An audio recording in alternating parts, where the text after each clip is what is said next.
Welcome back and thank you for tuning in. We're going to get right into a very unfortunate situation that happened in Florida to a St. Petersburg woman. This woman was found unalived, and her toddler son was missing as well. So as of March 30th, 2023, that is what was reported. No one was aware of the whereabouts of the toddler at that point. So the news article reads, a woman was found unalived in her St. Petersburg apartment Thursday afternoon, and her 2-year-old son is missing, according to a news release from the city's police department. No details were given about the death of the woman, who police identified as 20-year-old Pashan Jeffrey. Jeffrey's body was found at Lincoln Shores Apartments, located at 11601 4th Street North, around 2:30 p.m., the release said. Her missing son, Talon Mosley, could be in danger, according to the release. An Amber Alert has been issued for the child and a search is underway. An Amber Alert notification sent to mobile devices classified Talon as a kidnapped child. Jeffrey's family got worried because they hadn't heard from her. So a family member came to check on the apartment Thursday afternoon and found her unalived and her son missing.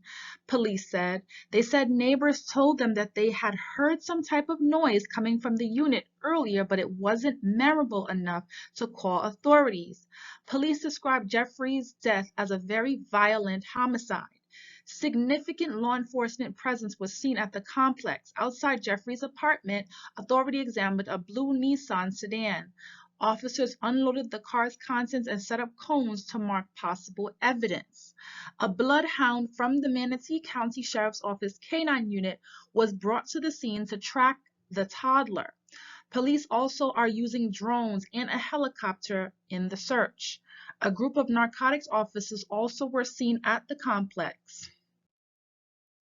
They briefly examined a pond near Jeffrey's unit.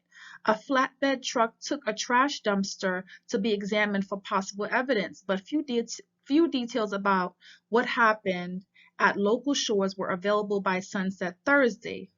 And so at this point, authorities were pleading for any information that could connect to finding the missing child. Okay, so later on, by April 3rd, it was then discovered that the child was also, succumbed to some sort of fatality. So it says here, a Florida man is charged in the death of boy found in Gator, also stabbed child's mom over 100 times. A Florida man who was charged in the death of his 2-year-old son after the tot's body was found in an alligator's mouth allegedly stabbed the boy's mother more than 100 times after she hosted a birthday party for him. A report said, wow, so she hosted a birthday party for, I'm trying to figure out if the birthday party was for the child or for Thomas Mosley. So Thomas Mosley, 21, allegedly kills little Talon Mosley and his mother, Pashan Jeffrey, 20, after guests left a 21st birthday party for Mosley. Okay, the party was for Mosley. In the mom's St. Petersburg apartment, the Tampa Bay Times reported. Jeffrey's body was found on the bathroom floor next to a bloody shoe print with a Gucci emblem, and Mosley also left his fingerprints on a bloody cleaning bottle found under the bed, the report said. The boy was later found inside the alligator's mouth, but the exact circumstances of his death were unclear. The gruesome details were revealed after Mosley was arrested and charged with 2 counts of first-degree murder for stabbing Jeffrey more than 100 times in the bathroom of her Lincoln Shores apartment. Police records show that Mosley had been living at the home for just a few weeks when Jeffrey decided to have a gathering for his birthday last week. Guests left the party at about 5:15 p.m., leaving Talon and his parents behind in the apartment, according to an affidavit cited by the news outlet. Mosley left around 8:40 p.m. and went to the Lake Maggiore area near Dell Holmes Park, where the boy was later found inside the alligator's mouth. He then went into his mother's nearby house, where he arrived about 9 p.m. with severe lacerations on his hands and arms, according to the affidavit. Mosley later went to St. Anthony's Hospital, where he was admitted with wounds that were consistent with injuries caused by slippage during a knife attack, according to the document. On Thursday morning, Jeffrey's family grew worried when they couldn't reach her for their daily FaceTime call, so they went to her apartment on 4th Street North, where they found blood on the sidewalk outside, officials said. They called the management, who unlocked the door and found Jeffrey's body and a very violent crime scene inside. The victim was sprawled on the bathroom floor with over 100 stab wounds, officials said. Also found was a bloody cleaning bottle under a bed with a fingerprint that was later identified as Mosley's, along with a bloody shoe print with the Gucci emblem in the bathroom, according to the affidavit. Police issued an Amber Alert, deployed drones and a helicopter, and brought in a bloodhound from the Manatee County Sheriff's Office K-9 unit to search for the boy. When someone reported seeing something in an alligator's jaws, police shot the beast and retrieved Taylor's body. Jeffrey's family says she just had started living on her own while taking care of her young son. This was her first month to have lived here and very happy to have a better place than what she had before, her Aunt Theo Brickhouse Sales said. And for a 20-year-old, she was doing well. She wanted more out of life. It looks like the family had also created a GoFundMe as well. They posted a photo of Pashawn Jeffrey holding Taylor, which is her son, at her high school graduation. And they said that they chose that picture because you'll see Pashawn's pride at that moment. According to her mother, which is Lakita Denson, and Brickhouse Sales, whom is her aunt. So they said she was in her graduation gown holding Taylor when he was just a baby. This picture shows how beautiful Pashawn was and how dedicated she was to make a better life for her son. We will miss her smile, joyous laughter, and commentary on life. This is what they wrote about their family member, who also worked at a local CVS.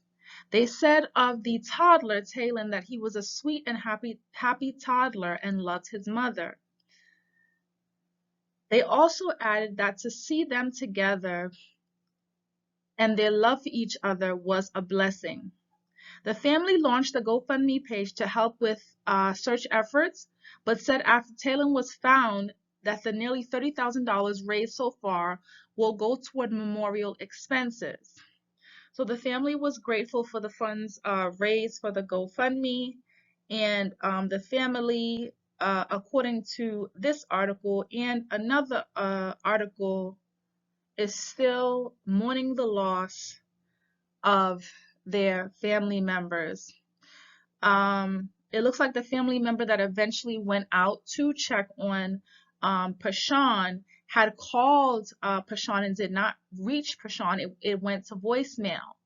And the family member, it looks like that was her aunt, Theo Brickhouse Sales, said that they had a horrible feeling, a sinking feeling when they did not get a response.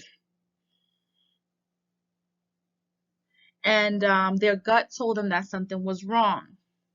So as soon as Theo got a lunch break, she drove over to St. Petersburg and knocked on her great niece's door. And after not getting an answer, and also seeing a trail of blood leading from the door to the car outside,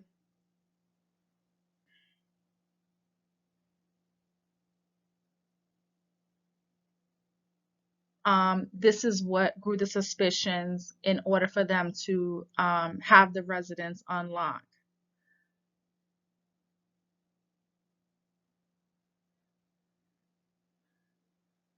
Right. Her aunt said, I would have never in a million years, when this week started, ever thought that something like this would happen.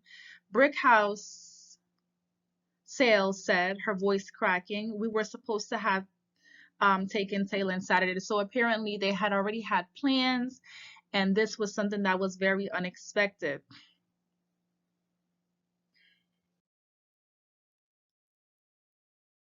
And also, the family is, in quotes, saying, I want people to remember them as two kids who absolutely loved each other. Adjusting without them in life is going to be hard. End quote, I worried about them suffering.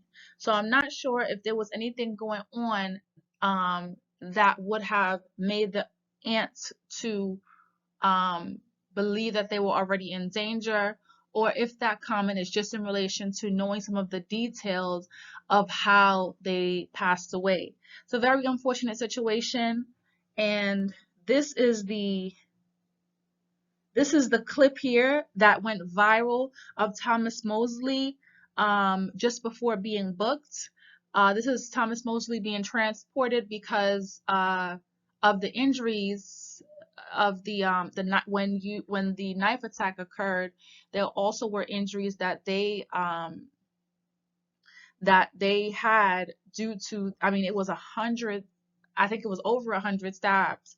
So they also had injuries as well as the suspect. So it's a very unfortunate situation. I send a lot of, my condolences and empathy over to the family. Very unfortunate. Rest in peace to Pashawn Jeffrey and her young son, Toddler. Thank you guys for tuning in. I'll see you in the next one.